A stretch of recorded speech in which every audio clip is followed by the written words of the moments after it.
The Stanley Cup, originally named the Dominion Hockey Challenge Cup, has had only 9 trustees since its inception in 1893. The team of trustees had the power to make decisions, such as determining who could challenge for the cup, as well as the conditions for it to be awarded to the various hockey teams from various leagues and various corners of the nation, and it continued this way until 1947. Sheriff John Sweetland and Philip Dankson, known as P.D. Ross, were the original trustees of the Stanley Cup. In his early hockey administration days, P.D. Ross befriended the sons of Lord Stanley himself, a partial reason why he was named trustee. John Sweetland, a physician, was the founder and first president of the Lord Stanley Institute for Trained Nurses in 1890. This was the first nursing school in Ottawa and included members on the board, such as Sanford Fleming. While established among influential circles, Sweetland was a simple and reputable choice to be appointed as a trustee. Sweetland was the first to pass on May 5, 1907. He was replaced the next day by William Foran. Foran served as a trustee for multiple different trophies, including the Prince of Wales Cup and the O'Brien Cup, both of which were connected to the upper echelons of hockey in Canada. During his tenure as trustee, Foran oversaw a tumultuous time frame of hockey as it moved from an amateur game to a more professional pursuit. As the game left the qualities of amateurism behind in a growing push for professionalism, both from a player and a financial standpoint, Foran shared a variety of interactions with an English immigrant named Frank Calder, most well known for his service as the president of the NHL. Born in Bristol in 1877, Calder frequently managed, interacted, argued, and bluffed his way to the top position of power in hockey, and eventually through his actions consolidated the ownership of the best professional league moniker to the National Hockey League. Even today, his last name among most hockey fans will evoke some sort of recognition. After all, it is his name engraved on the front of the award for the most proficient player during their first year in the league. Over 100 years later, we as hockey fans are fortunate enough to experience the rewards of Calder's life's work. However, much has been written about how he gained control of the NHL, the Stanley Cup, and the teams that take part in the annual challenge for hockey supremacy. While not a villain in his own story, much of what occurred leaves significant room for differing opinions and how we interpret his legacy, especially when it comes to the power Calder exhibited, his actions to consolidate hockey, and the level of integrity required to do so. Hi, I'm Travis Duncan, and I can't pretend like I don't have time to start a podcast anymore. And this is Storytime Hockey.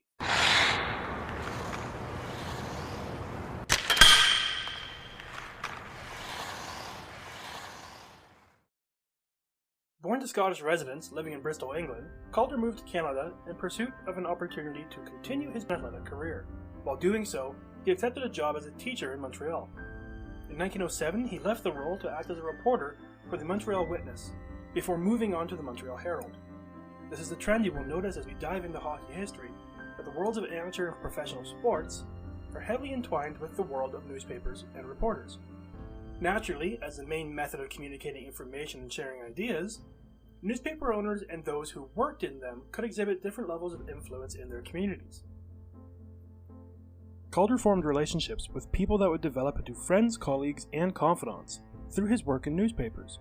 These included reporter Elmer Ferguson, Ottawa reporter and future team owner Tommy Gorman, and Montreal sports baron Sam Lichtenheim. Calder was no stranger to the world of sports, named founder of the Montreal School Rugby League, as well as a secretary for the Montreal and District Football League. As a reporter, Calder began to make his mark, and this is also where we begin to see the type of individual that he was. His expose, written in the weekly publication titled The Wrestling Trust, exposed corruption within the professional wrestling circuit of Montreal. Calder was driven by high standards, as well as the integrity of sport. Frequently throughout his career, Calder put an end to cheating in an effort to preserve what he considered the purity of sports. In a strange turn of events, one of the revealed individuals from this corruption scandal in wrestling was George Kendall, sometimes known as George Kennedy. Kennedy was a wrestler who turned to promoting after his own wrestling career came to an end. Eventually, he and friend Joseph Pierre Gadebois founded the Club Athlétique Canadien in 1905 in an effort to train and promote amateur wrestlers. They built the business and purchased the Montreal Canadiens Hockey Club in 1910. From this role as owner, Kennedy advocated for Calder to become the secretary and treasurer of the National Hockey Association in 1914, the same man who had ousted him in a corruption scandal in wrestling years prior. This is one of the original instances where the legacy of Calder becomes a conflict between the pursuit of power, influence, and fame versus the integrity of the sport he upheld so desperately. The Hockey Hall of Fame obituary summary of Calder speaks of how Kennedy supported and advocated for his friend, however makes no mention of their prior relationship. Calder and his philosophy of sports continued to replicate the larger social dynamic, as sports are moving away from being amateur to professional. In stark contrast with the sports that we consume today, professional sports were still relatively new. They did not necessarily mean that you can make your entire living off of that sport, and athletes did not necessarily have the same celebrated dedication to the professional game as they do today. Reporter Elmer Ferguson noted that Calder's stint in the Montreal Witness lasted, quote, from an hour to a full day when he discovered his new bosses did not like professional sport. The notion of professional sports being shady still permeated the subconscious of many. For example, the appropriately named University of Toronto boxer Bill Box actually turned down a contract offer from the NHL. His parents objected to the professional game. Despite celebrating and admiring the ability of athletes in the professional ranks, young athletes themselves and those who they trusted may not have been so keen to join the ranks of corruption, cheating, and being revealed. I won't delve too much into how the NHL conquered hockey to become the most dominant league in Canada and the US. That will be a future episode. What we do need to know, however, is that all the teams, save for one, resigned from the NHA, National Hockey Association, late in November 1917, and launched the new league, the National Hockey League, on November 26, 1917. Frank Calder was the president.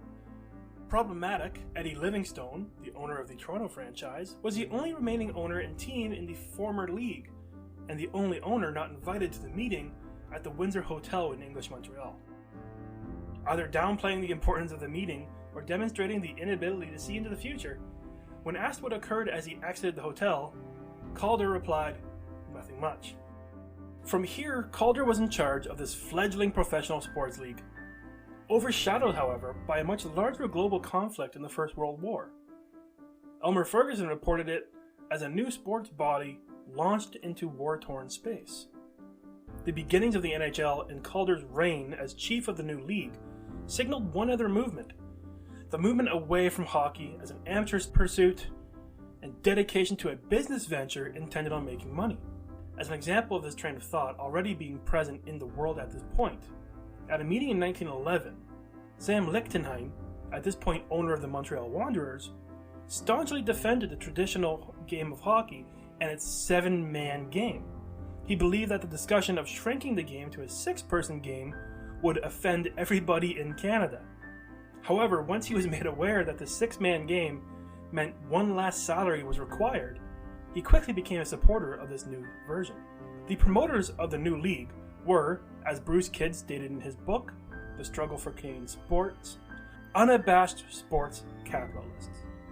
Prior to this, amateur sports dominated, as organizers dedicated their time to the development of values through the means of sports, values such as masculinity, nationalism, and certain character values.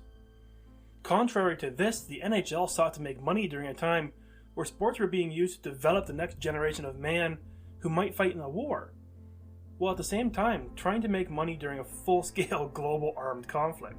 Capable men all across the nation were enlisting in the Canadian war effort, and later on, whether by choice or by draft, the American forces. In an effort to navigate these new obstacles, the NHL created a team of military-serving men, the 228th Battalion, to try and manage a possible exodus of players from their league. The entirety of the nation had moved their forces towards fighting in the First World War. Yet in this context of a world war, Calder launched a new hockey league.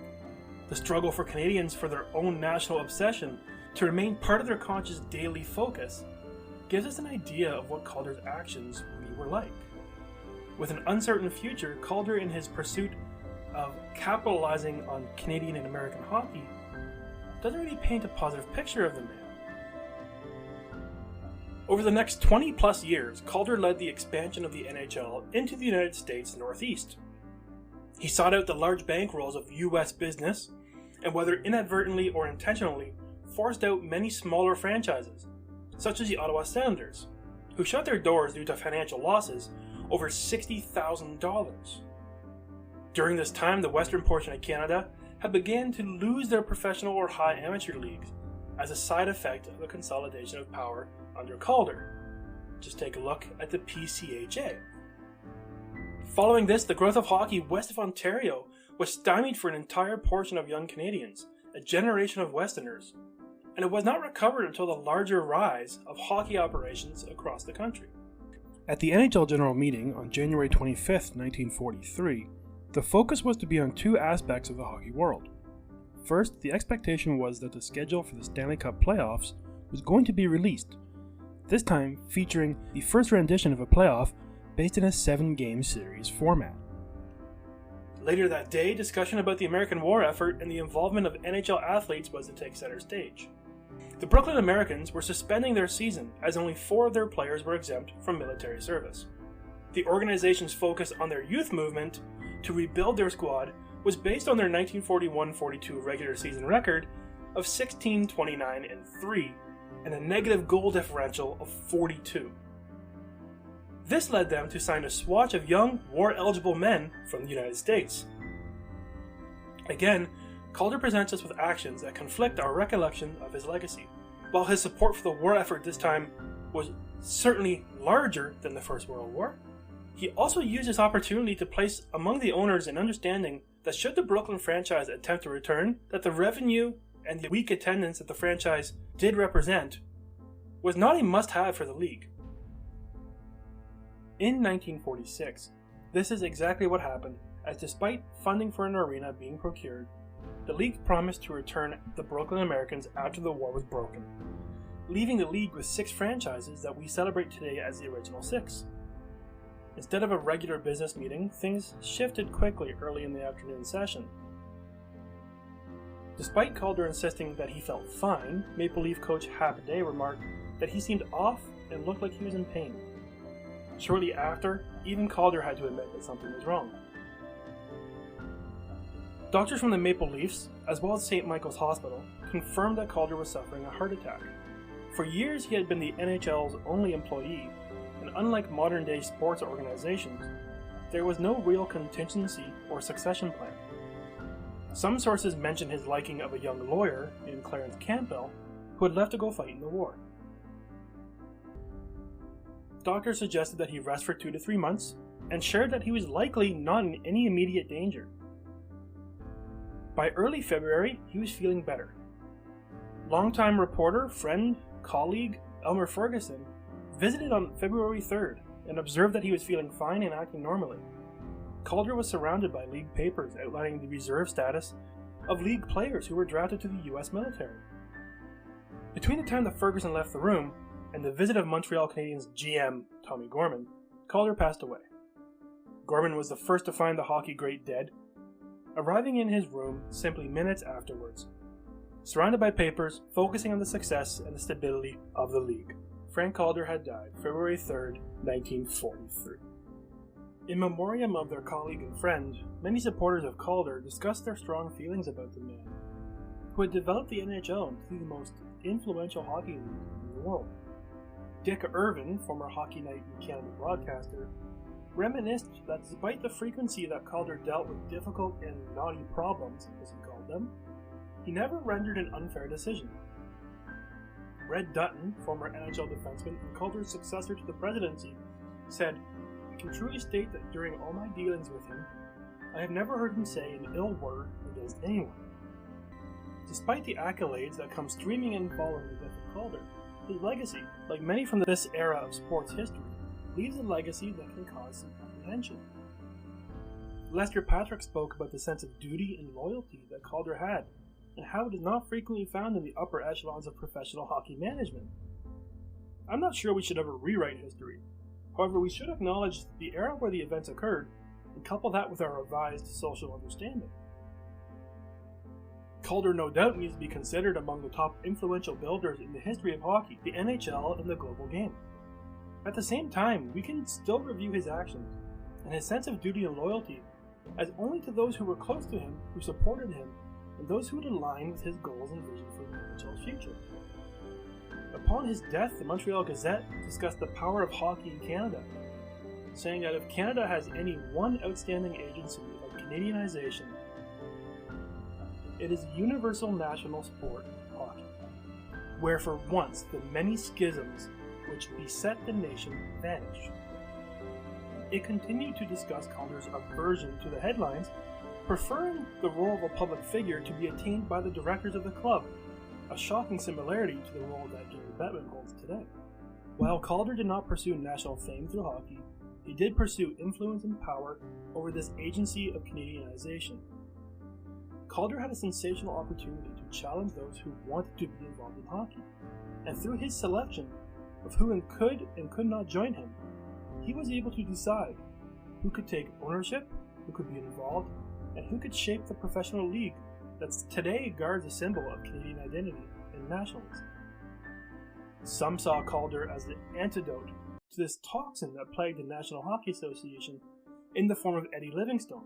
This certainly aligns with the celebratory and traditional view of Frank Calder, usually presented to us by official NHL sources and the Hockey Hall of Fame. However, some looks into the life and times of this man demonstrate a confusing two-part legacy. In his pursuit of power and influence, Calder selectively chose and supported those who aligned with his ideas for the future of the game. He left his opposition to the footnotes of history. Secondly, once he achieved his position of influence, his efforts would remain focused on those select few whom he found himself loyal. In doing so, the legacy Calder left behind challenges us to consider the dynamic between influence and integrity. Does the position and capability to exert influence necessarily represent the presence of integrity? Under his watch, 10 Canadian franchises folded, along with 3 of their American counterparts. He also challenged the trustees of the Stanley Cup, which during his lifetime was never controlled by the NHL. This is where we return to Bill or William Foran. When Foran, our trustee who we discussed earlier, threatened to take the cup away from the 1931 champions in the Montreal Canadiens, Calder had to decide to accept or to not accept the challenge from other leagues, in this case the newly formed Professional American Hockey League. Calder worked tirelessly behind the scenes to merge the Chicago Shamrocks from the challenging league with the bankrupt Detroit Falcons, resulting in the Detroit Red Wings franchise. The reversal of the AHL challenge led to a victory for Calder over Foran, solidifying the NHL's ability to unofficially control the challenge and contestation for the Stanley Cup.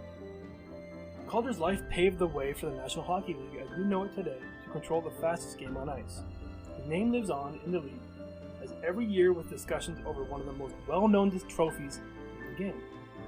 Calder's place in the history of the sport will forever remain intact, as the importance of hockey to Canadian nationalism shows no signs of dissipating, despite the growing challenge from other hockey nations.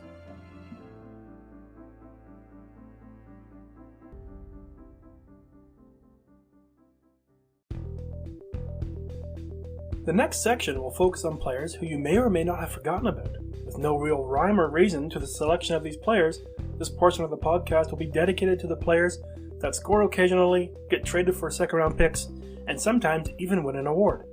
This is Storytime Hockey, the players you forgot about. One of the most time-consuming hobbies of hockey fans around the world involves the hypothetical trades that fans make in an effort to improve their team's odds of winning a championship, whether in the long term or the short term. Fortunately for the players in the National Hockey League, these armchair general managers don't have any actual impact on their careers. Too often we forget that these are real human beings with significant others and children, doing a job that they're fortunate to have. General managers across the years have held on to players and avoided trading them, motivated by these humanistic tendencies to protect each other. Unfortunately, for Mike Sillinger, he became the most famous outlier to this trend.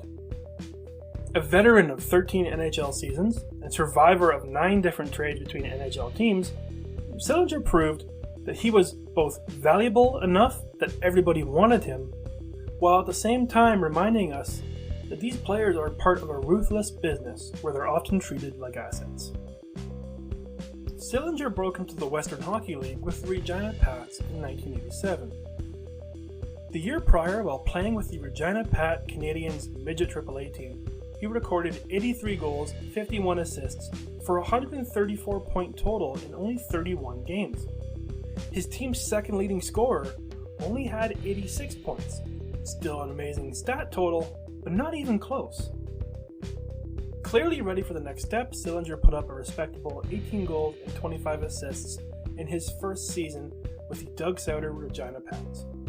In Sillinger's second WHL season, he exploded for 131 points in 72 games. He was selected 11th overall by the Detroit Red Wings in the '89 NHL entry draft. He returned to the Pats for 2 more seasons, recording 129 and 116 points. His 116-point season was only in 57 games. He won gold with the Eric Lindros-led Canadian junior team in 1991. The following year, Sillinger played with the Adirondack Red Wings in the American Hockey League, recording 66 points in 64 games, on their way to winning a Calder Cup playoff championship.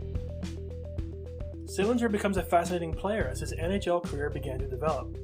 He broke in with Detroit in the 1992-93 season, and then lost a year because of the NHL lockout. He played 13 games that next year for the Red Wings before he was traded to Anaheim. In 1996, he was then traded from the Ducks to Vancouver, and again traded in 1998 to the Philadelphia Flyers. In 1998-99, he was moved to Tampa Bay mid-season, and was moved the following year's trade deadline to the Florida Panthers in March of 2000. The next trade deadline in 2001, he was moved to the Canadian capital Ottawa Sounders, marking 6 trades within 7 years. In the off-season, Sillinger signed a contract to join the Columbus Blue Jackets, a move he finally had the ability to control the outcome. Following his second season in Columbus, he was moved to the Dallas Stars, before being dealt that same day to the Phoenix Coyotes. Cue the trade deadline move again, as he was sent to St. Louis in 2004. He finished the season there, and then set out the next year for his second NHL lockout. The following season, he started out in St. Louis, but was moved to Nashville in exchange for color commentator nightmare Timofey Shishkinov in January 2006. His move to Nashville set a new record for most teams played for by a single player, beating previous record holders Michael Pettit and J.J. Dejeunot. The following year, via free agency, Sillinger joined his 12th and final team in the New York Islanders. He played his 1,000th game in November 2007 and retired at the end of the following year, his 17th in the NHL. Hip surgery and complications from those surgeries forced him to miss significant portions of the 2008 and 2009 season. He announced his retirement in the summer of 2009. Sillinger concluded his career with 240 goals, 548 points, and played in 1,049 games. His career proves to be one of the most interesting stories of the modern NHL, demonstrating a difficult sacrifice required by athletes that take part in professional leagues. Sillinger began dating his wife Carla during his final season of junior hockey, and she had to help carry the burden, along with their family of 3 boys, of Sillinger's travels across the NHL. Sillinger openly acknowledged that the trades were more difficult on his family as opposed to him. Professionally, he was often moved from a non-playoff team to a team with larger playoff aspirations.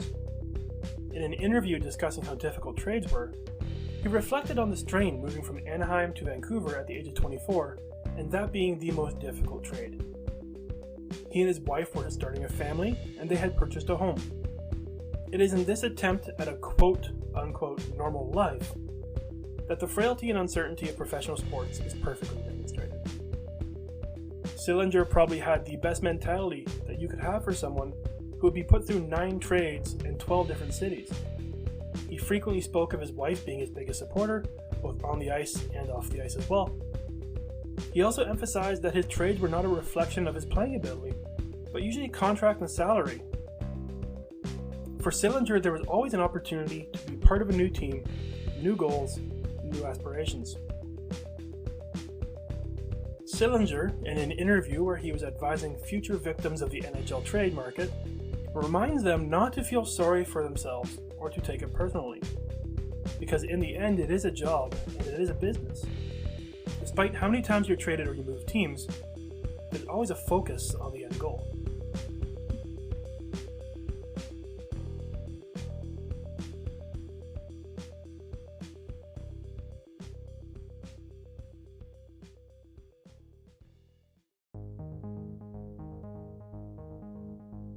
Storytime Hockey is written and produced by me, Travis Duncan, the former 37th overall pick of the Swamp Donkeys men's over 35 team. Thank you for listening. Please click like, subscribe, or whatever other option is provided to you by your podcast platform. Every review, rating, and comment that you leave behind increases the odds that this podcast will appear in someone else's suggested podcast list. So be a good neighbor and hit 5 stars. Thank you again for listening, and we will talk to you next episode.